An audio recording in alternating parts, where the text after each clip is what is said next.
Assalamualaikum dan selamat sejahtera.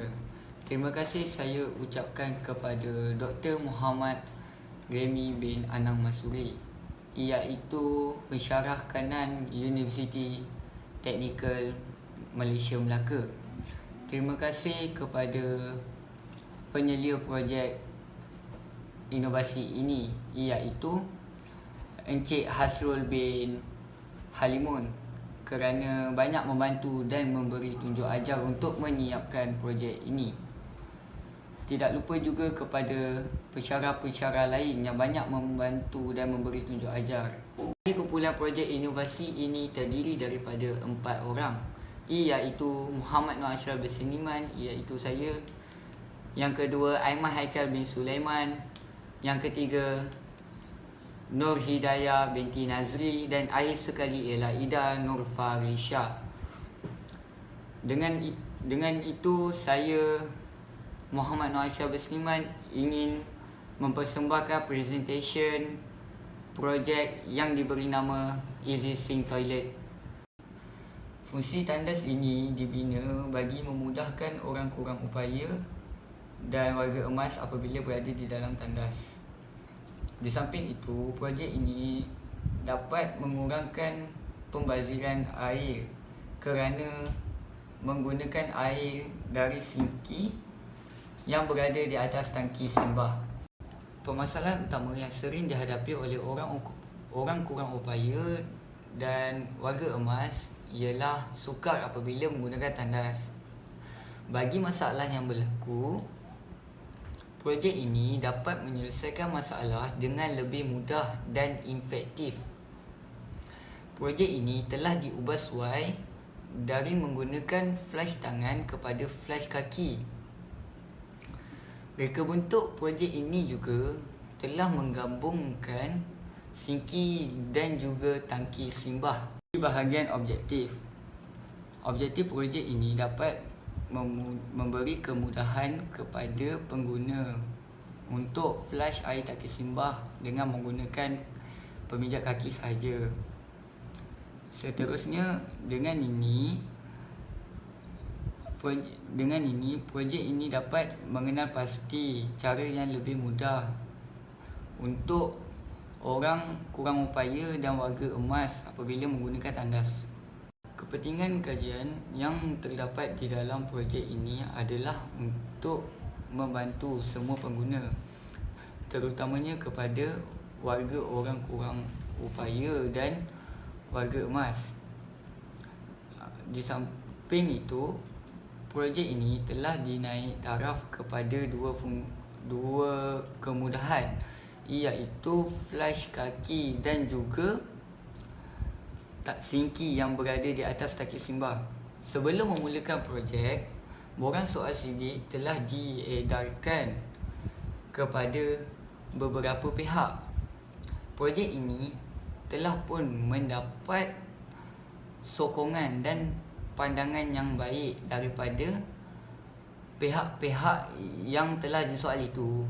Penerangan slide saya berakhir di sini.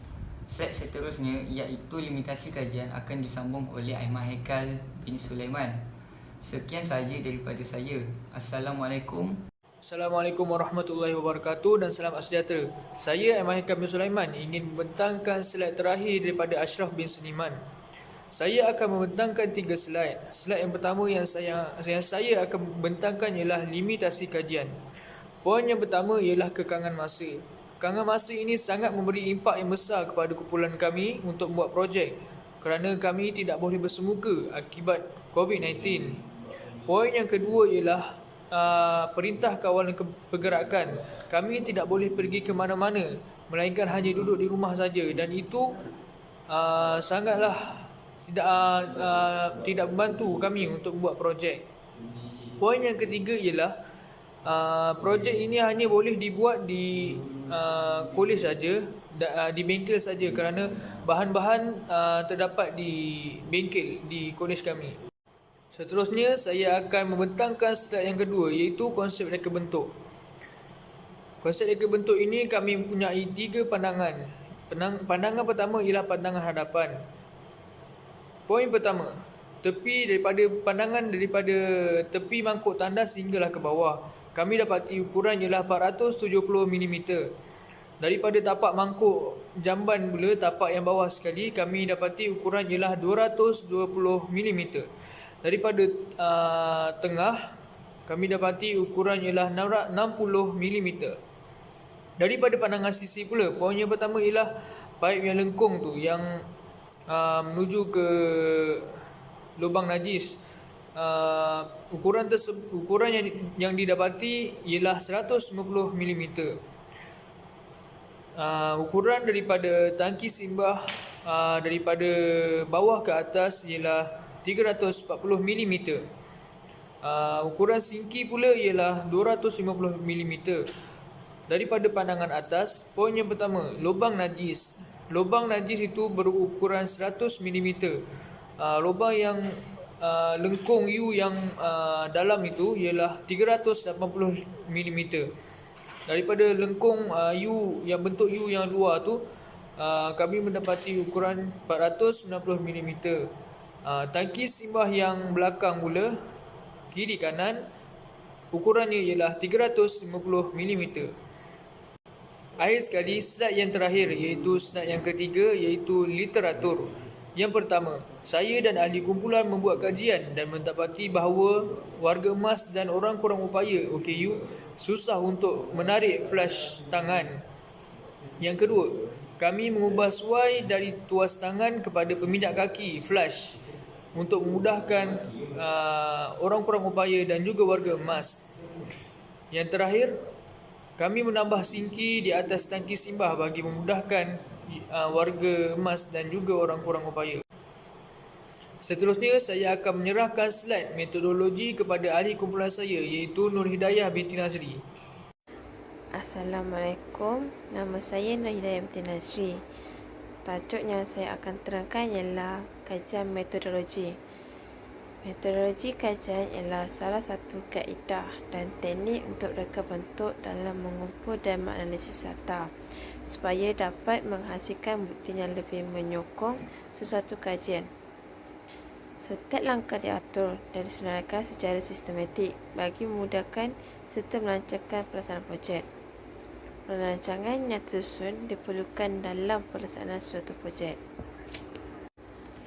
Untuk proses metodologi, yang pertama, soal sidik. Kami telah mengedarkan borang soal sidik untuk menanyakan pendapat tentang projek kami. Yang kedua, permasalahan. Permasalahan yang kami hadapi ialah penularan COVID-19. Ia lagi melambatkan proses untuk membuat projek kami. Yang ketiga, anggaran kos. Anggaran kos kami ialah dalam 700. Itu jumlah keseluruhan termasuk kos bahan, kos keuntungan dan kos upah. Yang keempat, pemilihan bahan. Kami memilih bahan dari segi kekuatan kayu untuk menahan beban pengguna dan juga beban toilet. Yang kelima, proses pengukuran bahan. Untuk proses pengukuran bahan, tapak yang digunakan untuk meletakkan tandas duduk, ukuran dia ialah 2 kaki. Yang keenam, penghasilan projek. Penghasilan projek kami berhasil. Penggunaan projek ini adalah untuk memudahkan orang kurang upaya atau warga emas untuk menggunakan tandas. Yang terakhir sekali, pengujian projek. Kami telah menguji kekuatan dan ketahanan projek kami. Catat ahli kajian. Untuk pemilihan projek dijalankan. Kami memilih projek yang hendak dilakukan, iaitu izin sink toilet. Yang kedua, perancangan projek. Untuk perancangan projek, kami menanya beberapa pendapat kepada penyelia. Yang ketiga, pemilihan bahan. Kami memilih bahan yang sesuai untuk menampung beban pengguna dan juga beban tandas duduk. Yang keempat, mendirikan papan lapis. Papan lapis didirikan untuk membuat tapak tandas duduk. Yang kelima, memasang tandas duduk dan sinki. Setelah papan lapis didirikan, tandas duduk dan sinki dipasangkan. Yang terakhir sekali, kemasan akhir. Untuk kemasan akhir, kami telah mengecat objek tersebut. Untuk kos bahan, kami menggunakan 2 papan lapis yang bersaiz 4x8 dan ketebalannya 9 mm. Kadar harga 1 papan lapis ialah RM28. Jadi 2 harganya ialah RM57. Yang kedua, tandas duduk. Kadar harganya ialah RM185. Yang ketiga, pipe sinki. Kadar harganya ialah RM1.90. Yang keempat, 2 wayar. Kadar harga untuk satu ialah RM5. Jadi 2 RM10. Yang kelima, brake lever. Kadar harga dia RM5. Yang keenam, pedal. Kadar harga dia RM9.60. Yang ketujuh, cat kayu. Kadar harga dia untuk satu tin RM20. Yang ke-8, gam gajah. Untuk satu botol ialah RM8.90. Yang ke-9, wood filler. Untuk satu tin ialah RM5.50. Yang ke-10, waste zinc. Kadar harganya ialah RM1.80. Yang ke-11, 4 buah roda. Satu buah roda berharga RM28. Jadi 4 ialah RM56. Yang ke-12, offset connector. Satu kadar harganya ialah RM9. Yang ke-13, B-bond PVC. Kadar harga untuk satu ialah RM3. Yang ke-14, skru. Kadar harganya ialah RM2. Dan yang terakhir, kertas pasir. Kadar harganya ialah RM3. Jumlah keseluruhan untuk kos bahan ialah RM374.59. Assalamualaikum, saya Dhanita Syah. Saya akan membincangkan tentang analisa dan hasil projek inovasi kami. Seperti yang tuan lihat dalam slide ini, sebanyak 51.5% dari kalangan lelaki dan baki sebanyak 48.5% kalangan perempuan. Manakala dari segi bangsa, peratusan yang paling tinggi adalah 81.8% daripada berbangsa Melayu, manakala 15.1% daripada bangsa India dan 12% 26 tahun hingga 35 tahun. Seterusnya sebanyak 60% yang paling sedikit ialah daripada usia 36 hingga 45%. Selain itu, terdapat peratusan lain iaitu sebanyak 90% setuju dan baki sebanyak 10% yang tidak setuju dengan inovasi ini. Seterusnya, terdapat beberapa perbincangan yang dilakukan, iaitu menyelesaikan aktiviti mengecat pada projek. Seperti yang kita tahu, mengecat adalah satu aktiviti kemasan dari apa-apa aktiviti atau projek yang kita lakukan. Perbincangan kedua, membuat lubang sinki di penutup tangki simbah, dan kemudiannya kami melakukan pemasangan kabel dari tangki simbah ke flash kaki dan seterusnya melakukan pengujian flash pada tangki simbah untuk memastikan sama ada flash kaki itu berfungsi ataupun tidak.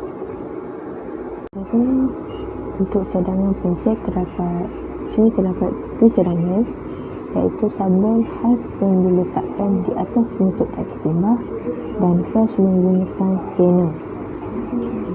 Terakhir sekali, kesimpulan untuk inovasi projek ini ialah Pada zaman kini, berbagai jenis sinki yang terdapat di seluruh dunia. Sinki juga sesuatu keperluan yang penting dalam pembinaan sesebuah bangunan. Dengan adanya projek inovasi ini, ia memudahkan pengguna, terutamanya warga emas dan orang kurang upaya, untuk menggunakan tandas belas kaki, serta adanya sinki, ia lebih mudah untuk mencuci tangan selepas menggunakan tandas.